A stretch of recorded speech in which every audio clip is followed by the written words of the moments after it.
So మీ వైపు నుంచి initiation ఏంటి సార్? ఎక్కడో చోట పోవాలి, ఒక డైలాగ్ జరగాలి, డైలాగ్ జరిగిన తర్వాత మాత్రమే సమస్యకు పరిష్కారం వచ్చే పరిస్థితి ఉంటుంది.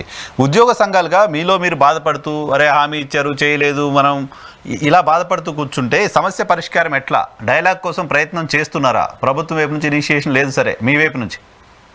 సార్ మా వైపు నుంచి మేము కలవని రోజు కానీ అడగని రోజు కానీ రిప్రజెంటేషన్ ఈ రోజు కానీ లేదు. ఏపీజేఐ అమరావతి పక్షాన 90 సంఘాల కలయిక డిపార్ట్మెంట్ సంఘాల జేఏసీ పక్షాన ఏపీజేఐ అమరావతి పక్షాన గౌరవ ముఖ్యమంత్రి గారి కార్యాలయానికి ఇచ్చిన లేఖలన్నీ ఇన్ రైటింగ్ లో అందరు అధికారులకు చేరినాయి.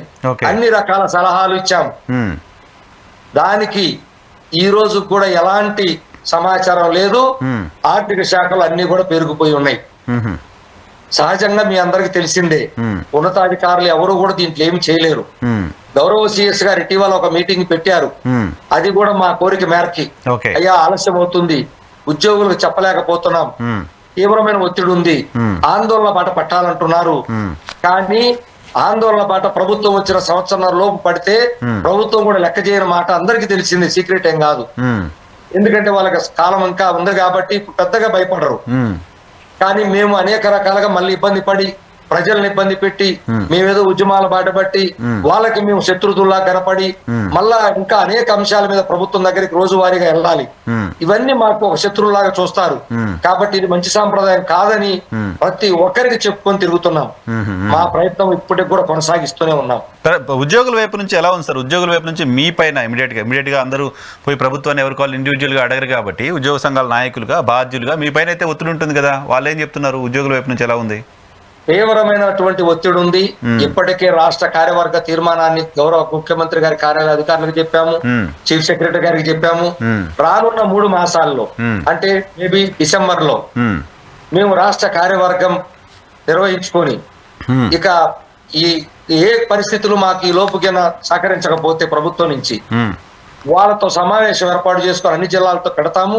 ఎందుకంటే 3 మాసాలకని మొన్న మేము గత సమావేశం రోజే అది ఓపెన్ గానే చెప్పి రావడం జరిగింది. కాబట్టి ఆ సమావేశంలో ఒక నిర్ణయం తీసుకోవడానికి సిద్ధపడతాం.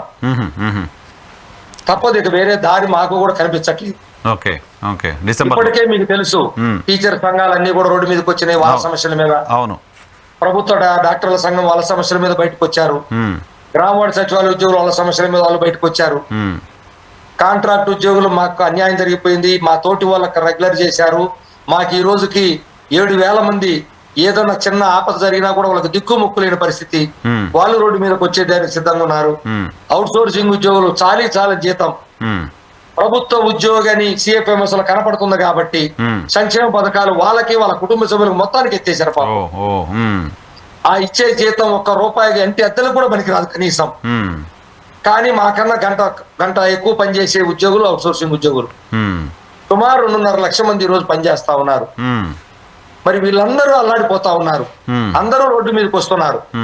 ఇక మేమేం చేయాలి? గౌరవ ముఖ్యమంత్రి గారితోనేమో మంచి సంబంధాలు ఉన్నటువంటిదే, ఆయన అనుభవస్తుడే, అన్ని తెలిసిన ఆయన. కనీసం పిలిచి ఏదో ఒకటి చేస్తారని ఆశతో అయితే ఆశ మాత్రం ఉంది సార్. ఎందుకంటే ఆయన ఏ రోజు తక్కువ చేయలేదు, అంత విశ్వాసంతోనే అందరం ఉన్నాం. నాయకులకు కూడా ఉంది అలాగే. సో వీళ్ళు గ్రామ వార్డు సచివాలయ ఉద్యోగుల గొడవ ఏంటి సార్? వాళ్ళ ఆందోళన ఏంటి? వాళ్ళు కూడా నిన్న మొన్న ఎప్పుడు చూసా వాళ్ళు ఆందోళన చేయడం సార్. వాళ్ళు పాపం గత ప్రభుత్వంలో 1,30,40,000 దాకా రిక్రూట్ అయ్యారు పాపం. అవును, రిక్రూట్ చేశారే గాని వాళ్ళ ఆలన పాలన గురించి ఎక్కడా కూడా టచ్ చేయకుండానే ప్రభుత్వం వెళ్ళిపోయింది. మేము మొత్తుకొని చెప్పాం, అయ్యా ఇంత 1,000 మందిని తీసుకొని 1,00,000 మంది 1,40,000 మంది తెచ్చారు, వాళ్ళకి ప్రమోషన్ ఛానల్ గానీ లేదా 2 సంవత్సరాలు వాళ్ళతో ఫ్రీ సర్వీస్ చేయించుకున్నారు, తప్పు లేదు.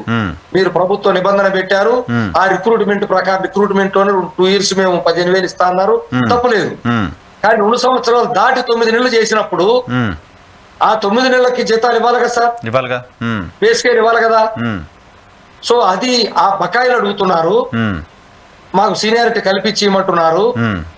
అలాగే వాళ్ళకి ఏదైతే పదోన్నతులు ఎక్కడికి ఎవరు వెళ్ళాలి, చాలా బాగా చదువుకున్నటువంటి వాళ్ళు పోస్ట్ గ్రాడ్యుయేషన్ పిహెచ్డీ చేసిన ఉన్నారు సార్. పాపం ఏదో ఒక ఉద్యోగం, ప్రభుత్వ ఉద్యోగం కదా, ఒక భరోసా ఉంటుందని చేరిపోయారు. ఈ రోజు దానికి కూడా వాళ్ళు ఎన్ని రకాలుగా గ్రామ స్థాయిలో వాళ్ళ స్థాయికి దక్కకన్నా చిన్నదైనా సరే కష్టపడి చేయడానికి సిద్ధంగా ఉన్నారు. ఒక్కొక్కరు సివిల్ సర్వీస్ రాసిన వాళ్ళు ఉన్నారు, అవును. గ్రూప్ 1 రాసి ఇంటర్వ్యూలో రాక వచ్చిన వాళ్ళు ఉన్నారు, గ్రూప్ 2 రాసిన వాళ్ళు ఉన్నారు. అనేక మంది పాపం బాధపడుతున్నారు, మన బిడ్డలే వాళ్ళు. మరి వాళ్ళు ఏమడుతున్నారు, అయ్యా మా బకాయిలు ఆ 9 మాసాలకు ఇవ్వకుండానే ఆ ప్రభుత్వం వెళ్ళిపోయింది, ఇవ్వండి, మా ప్రమోషన్ ఛానల్ చెప్పండి, అలాగే అడ్డమైన చాకీరన్నీ చెప్పమాకండి, ఒక సిస్టమ్ లో మా పనులు చెప్పండి, మేము చేయడానికి సిద్ధంగా ఉన్నామని వాళ్ళు ముందుకు వస్తున్నారు. అది పరిష్కరించే దిక్కు కూడా లేదు. Okay okay. చివరిగా ఈ మెడికల్ బిల్స్ కూడా పెండింగ్ ఉన్నాయని వింటున్నా, చాలా మంది ఎంప్లాయీస్ మాట్లాడడం, చాలా మంది ఎంప్లాయీస్ దానికి సంబంధించి పోస్టులు పెట్టడం కూడా చూస్తున్నా. మెడికల్ బిల్స్ గ్రీన్ ఛానల్ గా ఉండాల్సింది కదా, అది డిలే అవ్వకూడదు కదా, అది ఎందుకు అవుతుంది? దాన్ని కూడా ఎందుకు ప్రభుత్వం పైన ఒత్తిడి తీసుకురాలేకపోతున్నారు? ఉందా నిజంగానే ప్రాబ్లమ్స్ లేదా?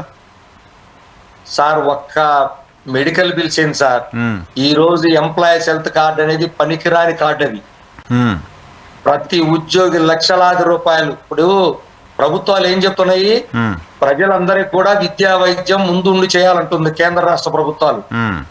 అందులో మేము కూడా భాగమే కదా, అంతేగా మరి.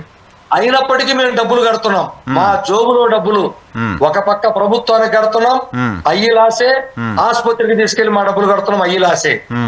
కనీసం మేము డబ్బులు 10 లక్షలు ఖర్చు పెట్టుకుంటే 1,00,000 రూపాయలు వచ్చే బిల్లులు కూడా ఈ రోజు ప్రభుత్వంలో సంవత్సరాల తరబడి పెండింగ్ లో ఉన్నాయి సార్. ఈ రోజు కూడా అయ్యో దాదాపు 300 కోట్ల రూపాయలు పెండింగ్ బిల్స్ రావాలి. మీకు ఎన్ని వద్దు సార్, ఒక దారుణమైన విషయం చెప్తాను మీకు. చచ్చిపోతే మట్టి ఖర్చులు ఇస్తారు. అవును కదా. ఈ మట్టి ఖర్చులు చచ్చిపోతే ఎప్పటికి ఇస్తారు సార్? చచ్చిపోయిన రోజే కదా ఇవ్వాలి కదా స్నానం ఖర్చులు. కానీ 3-4 సంవత్సరాలుగా, ఈ 3 సంవత్సరాల నుంచి 150 కోట్ల మట్టి ఖర్చులు బిల్లులు ఉన్నాయి సార్. చెప్పండి మీరు, చెప్పండి. అది ఒక్కటిసారి మీకు ఉదాహరణ, ప్రజలకు కానీ అందరికీ తెలియాలి. ఇది మేమేదో అడుగుతున్నట్టు, మా ఉద్యోగులు దోచిపెడుతున్నట్టు, మేము దోచిపెట్టం మాకు కాదు, మా డబ్బులు దాచుకున్న డబ్బులు దోచుకున్నారు ప్రభుత్వాలు, అవి చెప్పమనండి, ప్రజలకు అవి తెలియాలి.